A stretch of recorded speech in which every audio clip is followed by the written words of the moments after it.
Selamat berjumpa kembali di Ruang Belajar Noe. Kita akan melanjutkan pembahasan kita pada semester ini dengan mempelajari tentang matriks. Apa saja yang akan kita pelajari? Yang pertama, kita akan belajar tentang pengertian notasi ordo dan transpos matriks. Yang kedua, kita akan belajar tentang jenis-jenis matriks khusus, kemudian kesamaan matriks, dan operasi pada matriks. Nah, operasi pada matriks melibatkan operasi penjumlahan dan pengurangan pada matriks, operasi perkalian suatu skalar dengan matriks, dan operasi antar matriks.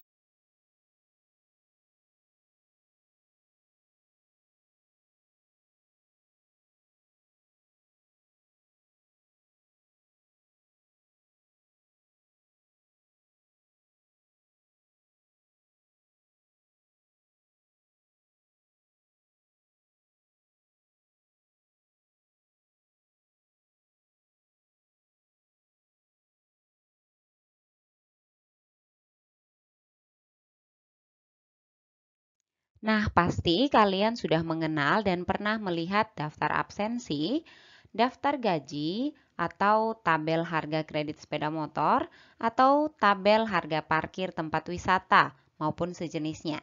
Nah, dalam kehidupan sehari-hari, banyak sekali keterangan atau informasi yang disajikan dalam bentuk daftar berisi angka-angka yang disusun menurut baris dan kolom seperti ini. Nah, coba perhatikan. Daftar ini dapat disusun lebih sederhana dengan menghilangkan judul baris dan judul kolom, sehingga akan nampak sebagai berikut.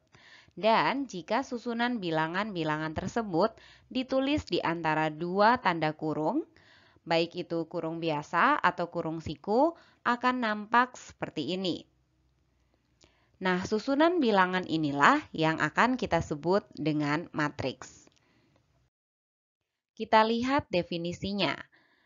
Matriks adalah susunan bilangan-bilangan berbentuk persegi panjang menurut baris dan kolom, serta ditempatkan dalam tanda kurung, baik itu tanda kurung biasa atau kurung siku. Nah, nama matriks atau notasi matriks selalu dinyatakan dengan huruf kapital, seperti huruf A besar, B besar, C besar, dan seterusnya. Dan elemen atau entry atau anggota matriks adalah bilangan-bilangan yang terdapat dalam matriks. Sehingga bentuk umum matriks dapat terlihat seperti di bawah ini. Nah, nama matriks ini adalah matriks A. Kita lihat notasinya A besar sama dengan. Kita baca A sama dengan, matriks A sama dengan A11, A12, A13 sampai dengan A1N, A21, A22, A23 sampai dengan A2N, dan seterusnya sampai baris terakhir AM1, AM2, AM3 sampai dengan AMN. Nah, elemen-elemen yang disusun mendatar seperti ini itu kita sebut dengan baris. Dan elemen-elemen yang disusun secara vertikal kita sebut dengan kolom. Sehingga baris pertamanya adalah A11, A12, A13 sampai dengan A1N. Otomatis yang ini, yang bagian kedua, ini kita sebut dengan baris kedua. Ini dan seterusnya sampai dengan baris yang ke M. Nah, sedangkan kolom yang pertama adalah elemen-elemen A11, A21, nanti ada A31, A41 sampai dengan AM1. Kita sebut dengan kolom ke-1. Kemudian kolom kedua adalah A12, A22, A2, A32, A42 sampai dengan AM2. Dan kolom yang ketiga adalah yang ini. Dan yang terakhir adalah kolom ke N. Ini adalah kolom yang ke N. Nah, coba kalian perhatikan. A11 adalah elemen matriks yang berada pada baris pertama atau baris ke-1, kolom ke-1. Misalkan jika Ibu ambil A23, berarti ini adalah elemen yang berada pada baris kedua, kolom yang ke 3. Atau jika Ibu ambil AIJ, maka elemen ini adalah elemen yang terletak pada baris ke-I dan berikutnya kita lihat tentang ordo atau ukuran matriks. Nah, perhatikan matriks A ini mempunyai baris sebanyak M. Lihat, ini baris pertama, baris kedua, nanti ada baris ketiga, baris keempat, sampai dengan baris ke M. Dan kolomnya ada kolom pertama, kolom kedua, kolom ketiga, sampai dengan kolom ke N. Sehingga kita bisa katakan bahwa ordo dari matriks A adalah M kali N. M di sini menunjukkan banyaknya baris pada matriks A dan N menunjukkan banyaknya kolom pada matriks tersebut. Sebagai contoh, jika suatu matriks mempunyai 2 baris dan 4 kolom, maka ordo dari matriks tersebut adalah 2 dikali 4. Di sini kalian tidak boleh kalikan dan cari hasilnya, misalnya sama dengan 8, tidak boleh, tetapi tetap ditulis M kali N atau 2 dikali 4. Contohnya seperti ini. Matriks ini mempunyai, lihat, 2 baris, ini baris pertama, ini baris kedua, dan 4 kolom. Kolom yang pertama, kolom yang kedua, kolom yang ketiga, kolom yang keempat. Jadi kalau ditanya, coba sebutkan elemen-elemen yang berada pada baris kedua. Kita bisa sebutkan 0, 4, 1, negatif 1. Atau misalnya, tentukan banyaknya elemen pada kolom ketiga. Berarti kita lihat di sini, ini kolom pertama, kolom kedua, kolom ketiga. Elemen-elemen yang berada pada kolom ketiga adalah negatif 5, 1, dan 1. Ya. Nah, atau misalkan kalian ditanya apa elemen matriks pada baris kedua kolom ketiga. Berarti dicek baris kedua, kolom yang ketiga. Ini baris pertama, baris kedua, kolom yang ketiga. 1, 2, 3. Maka, ya benar, elemen matriks pada baris kedua kolom ketiga adalah 1. Ayo coba satu lagi. Elemen pada baris pertama kolom keempat. Iya, benar sekali. Elemen pada baris pertama kolom keempat adalah 6. Mari kita lanjutkan. Perhatikan matriks berikut. Bisakah kalian tentukan ordo dari matriks-matriks ini? Mari kita jawab bersama-sama. Matriks A, ordo dari matriks A. Kita lihat banyaknya baris, ada baris pertama, baris kedua, baris ketiga. Berarti dia mempunyai 3 baris. Sedangkan kolomnya, ini Ibu tulis dulu 3 baris ya. Berarti ini 3 kali, baik, kolomnya. Kolom pertama, kolom kedua. Berarti matriks A mempunyai 2 kolom.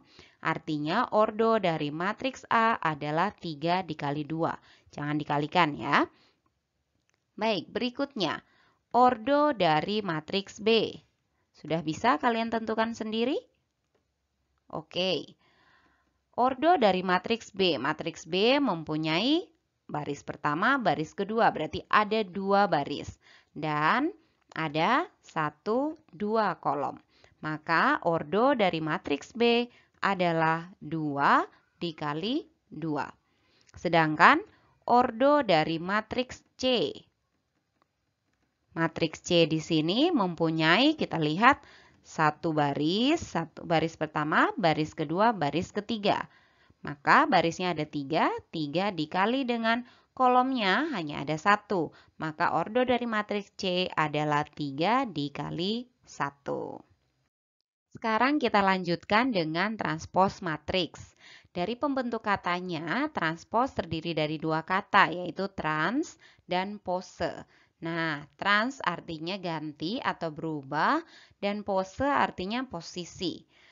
Nah, apa yang berubah pada matriks? Nah, yang berubah pada matriks adalah baris dan kolomnya. Jadi, transpos dari suatu matriks diperoleh dengan cara menukar setiap elemen baris matriks dengan elemen kolom matriks transposnya. Begitupun sebaliknya. Dan transpos dari matriks ini dinotasikan atau kita tulis dengan A pangkat T, tapi bacanya A transpose ya. Bisa T besar atau T kecil, atau bisa ditulis juga dengan A kemudian ada koma di atas, A aksen. Tapi kita akan baca tulisan ini dengan A transpose. Sebagai contoh, tentukan transpose dari matriks berikut ini. Kita lihat ya. Di baris pertama itu ada 20 dan 3 elemennya.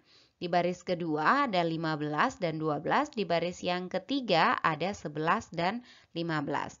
Matriks A ini ordonya adalah karena barisnya ada 3 dan kolomnya ada sebanyak 2, ini kolomnya, maka ordo matriks ini adalah 3 dikali 2. Nah, transpose dari matriks A atau kita tulis A transpose, ini ordonya adalah kebalikannya. Jadi, kalau matriks A tadi ordonya 3 dikali 2, maka ordo dari matriks transpose A transpose adalah 2 dikali dengan 3. Bagaimana bentuk matriks A transpose? Kita tulis, ini baris pertama 20 dan 3 menjadi kolom pertama pada matriks A transpose. Jadi Ibu tulis 23. Lihat ya, baris pertama, ini Ibu hapus dulu. Baris pertama menjadi kolom pertama. Kemudian baris kedua menjadi kolom kedua. 15, 12. Baris yang ketiga menjadi kolom ketiga pada matriks transpose. Bisa dimengerti? Baik, Ibu beri satu contoh lain. Tentukan transpose dari matriks C. Ada yang sudah bisa menentukan sendiri? Oke, baik. C transpose sama dengan, karena ordo dari matriks ini adalah 2 dikali 2, maka transposnya pun berbentuk 2 dikali 2 ordonya. Nah, kita lihat baris pertama kita ubah menjadi kolom yang pertama. Dan baris yang kedua 6 negatif 7 Ibu jadikan kolom kedua dari matriks C transpose ini. Seperti itu. Mudah bukan? Baik anak-anak, kita telah selesai membahas pengertian notasi ordo dan transpose matriks. Sebagai latihan, kerjakan soal berikut dan kirimkan tagihannya ke Google Classroom seperti biasa. Di pertemuan berikutnya, kita akan mempelajari tentang jenis matriks khusus dan kesamaan matriks. Oke, selamat belajar dan sampai jumpa.